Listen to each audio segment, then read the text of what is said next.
নমস্কার বন্ধুরা, আজ আমি আপনাদের আম কাসুন্দির একদম সহজ রেসিপি দেখাবো।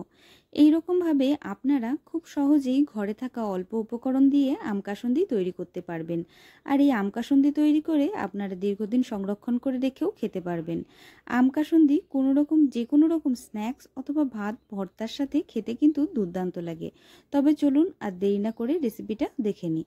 আমি আম কাসুন্দি তৈরির জন্য প্রথমে নিয়ে নিয়েছি দুটো কাঁচা আম দুটোকে প্রথমে আমি বটি দিয়ে ভালোভাবে উপরের খোসাটাকে ছাড়িয়ে নেব। আমগুলোর থেকে খোসাটাকে ছাড়িয়ে নেওয়ার পরে আমগুলোকে ভালোভাবে আমাদের ধুয়ে পরিষ্কার করে নিতে হবে। দেখুন বন্ধুরা, আমি আমের থেকে খোসা ছাড়িয়ে নিয়েছি। আমগুলোকে আমি ভালোভাবে ধুয়ে পরিষ্কার করে একটা বাটির মধ্যে নিয়ে নিয়েছি। এবার এই আমগুলোকে আমাদের একটা মিহি গ্রেটার দিয়ে ভালোভাবে গ্রেট করে নিতে হবে। আমি আম দুটোকে ভালোভাবে গ্রেট করে নিয়েছি। এখন আমি গ্যাসের উপরে একটা কড়াই বসিয়ে দিয়েছি। কড়াইটা ভালোভাবে গরম হচ্ছে। দেখুন বন্ধুরা, আমি নিয়ে নিয়েছি 1 লিটারের বোতলে 1 বোতল পরিমাণ জল। এখন এই 1 লিটার পরিমাণ জল আমাদের কড়াইয়ের ভেতরে দিয়ে দিতে হবে। জলটাকে ভালোভাবে জাল করে আমাদের 500 করে নিতে হবে। জলটাকে ভালোভাবে জাল করে নেওয়ার জন্য বসিয়ে দিয়েছি। জলটা কিছুটা ফুটে উঠেছে। এখন জলের মধ্যে আমি গ্রেট করে রাখা আমগুলোকে দিয়ে দিচ্ছি। গ্রেট করে রাখা আমগুলোকে দেওয়ার পরে আমি দিয়ে দিচ্ছি পরিমাণ বুঝে 2 চামচ পরিমাণে লবণ। লবণটাকে দেওয়ার পরে একবার চামচের সাহায্যে অথবা হাতার সাহায্যে ভালোভাবে আমাদের নাড়িয়ে চাড়িয়ে মিশিয়ে দিতে হবে। এখন কিছুক্ষণ আমাদের ভালোভাবে একটু ফুটিয়ে নিতে হবে। আমি কিছুক্ষণ আমটাকে জলের মধ্যে দিয়ে ভালোভাবে ফুটিয়ে নিয়েছি। এখন এই জলটাকে একটা ছাঁকনির সাহায্যে আমি ভালোভাবে ছেঁকে নিচ্ছি। আমের রসটাকে আমি ছাঁকনির সাহায্যে ভালোভাবে ছেঁকে নিয়েছি। এখন এই আমের যে জলটা, এটাকে আমাদের ভালোভাবে ঠান্ডা করে নিতে হবে।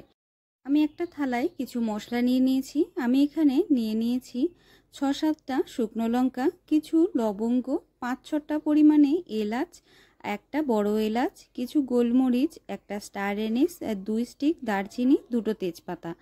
এখন একটা গ্যাসের ওপরে একটা প্যান বসিয়ে সমস্ত মশলাগুলোকে দিয়ে আমাদের শুকনো খোলায় মশলাগুলোকে ভালোভাবে ভেজে নিতে হবে। শুকনো খোলায় মশলাগুলোকে ভাজার সময় আমাদের গ্যাসের ফ্লেমটা লো রাখতে হবে। আর মশলাগুলো যাতে কোনো রকমভাবে পুড়ে না যায় সেই খেয়াল করে ভালোভাবে মশলাগুলোকে দিয়ে সুন্দরভাবে কিছুক্ষণ নেড়েচেড়ে ভেজে নিতে হবে। সমস্ত মশলাগুলোকে আমি কিছুক্ষণ ভালোভাবে নেড়েচেড়ে ভেজে নিয়েছি। মশলাগুলো ভালোভাবে ভাজা হয়ে গেছে, কিন্তু কোনো রকমভাবে দেখুন পুড়ে যায়নি। আপনাদেরও ঠিক এই রকমভাবেই মশলাগুলোকে ভালোভাবে ভেজে নিতে হবে। এখন এই মশলাগুলোর মধ্যে আমি দিয়ে দিচ্ছি 4 চামচ পরিমাণে ধনে, দিয়ে দেব 2 চামচ পরিমাণে 5 ফোড়ন,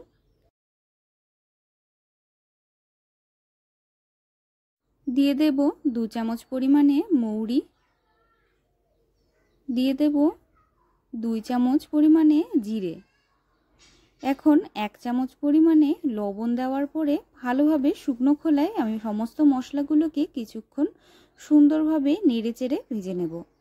শুকনো খোলায় মশলাগুলোকে আমাদের ভালোভাবে নেড়েচেড়ে ভেজে নিতে হবে, কিন্তু কোনো রকমভাবে যেন মশলাগুলো পুড়ে না যায় সেই খেয়ালটাও রাখতে হবে।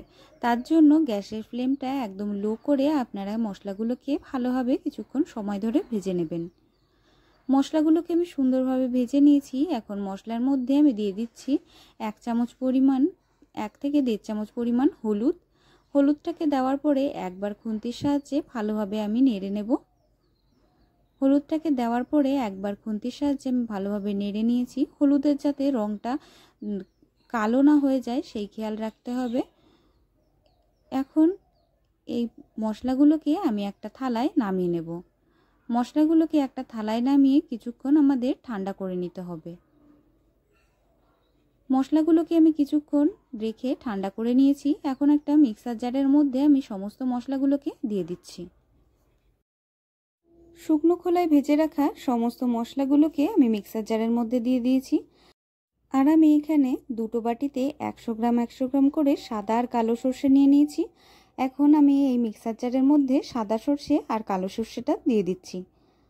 এখন মিক্সার জারের মুখটা আটকে ভালোভাবে আমাদের একটা পাউডার তৈরি করে নিতে হবে।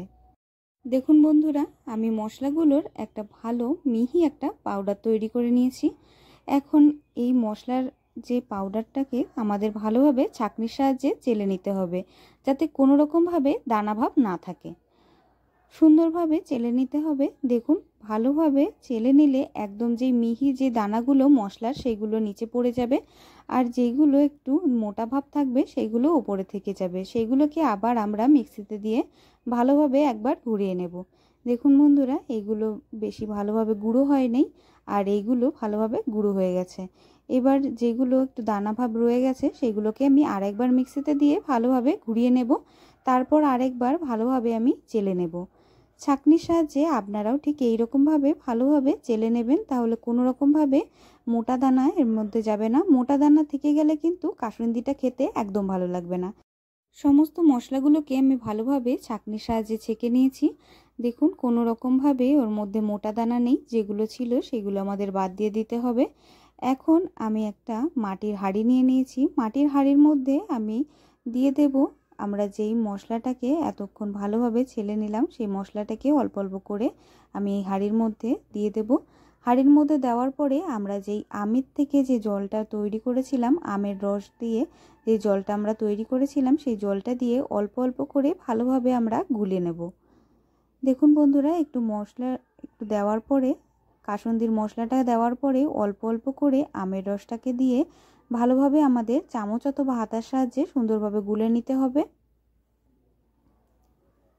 সুন্দরভাবে আমাদের একটু সময় ধরে ভালোভাবে গুলে নিতে হবে, যাতে কোনো রকমভাবে দানাভাব না থাকে।